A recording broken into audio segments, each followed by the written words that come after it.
gagawa tayo ng special mami na Korean version.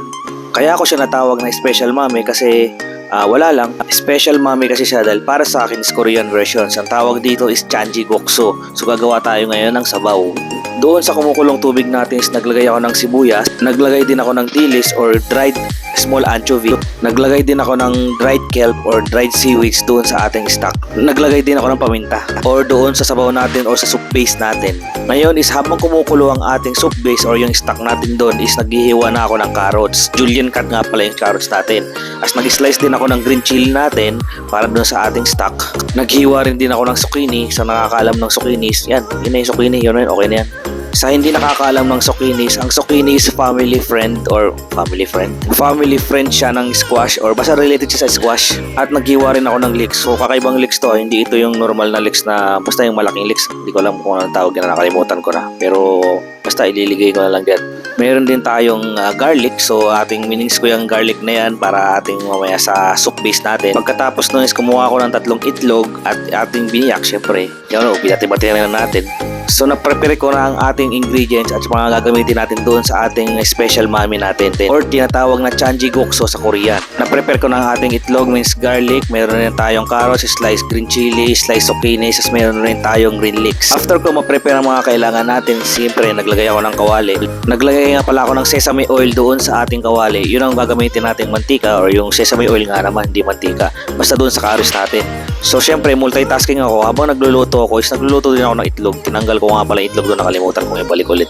Tulad sa ginawa ko sa carrots is naglagay din ako ng empty pan ulit, malinis na yon. So naglagay ako ng sesame oil, nilagay ko yung zucchini. Katapos noon is nilagay ko yung itlog. Katapos ng luluto yung zucchini, naluluto rin yung itlog. Okay na yung itlog, okay na yun, tinanggal ko na. So ito na yung zucchini natin, so okay na rin siya. After ko ma-set aside yung carrots, zucchini, at saka yung itlog natin is babalikan ko tong soup stock natin.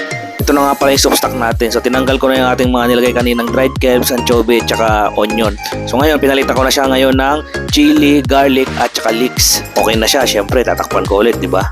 Habang pinapakuluan ko ulit ang ating stock or yung ating soup base natin, hiniwa-hiwa ko ng itlog natin. So yung hiwang itlog lang is parang ganun lang. Nakita niyo naman kung paano yung hiwa ng itlog eh.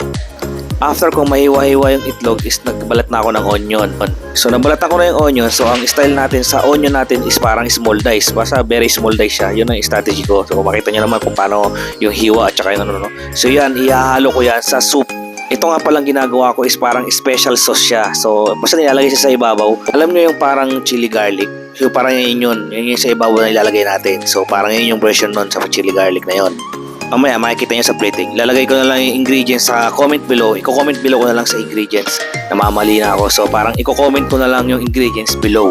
Nilagay ko na pala sa small na maliit na parang plato. Okay na yun. So ngayon punta tayo dun sa may pasta natin. Actually hindi naman talaga to pasta. Hindi pasta siya. Basta kahit anong pasta pwede na nyo naman gamitin sa version ng Pilipino. Pero sa Korean ang tawag dito is bibimbap.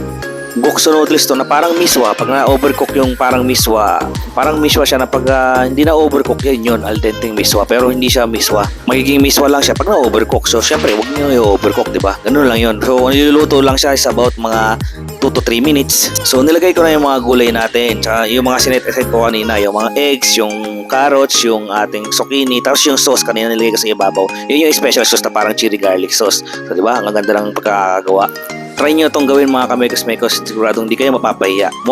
Shoutout nga pala kay Ruel Blaso de la Rama, kay Among Turbo ng Holland America Line. Shoutout din kay Ronel Batalla from Finland. Comment below lang sa mga gustong magpa-shoutout at kung saan lugar kayo ngayon. Chup chup.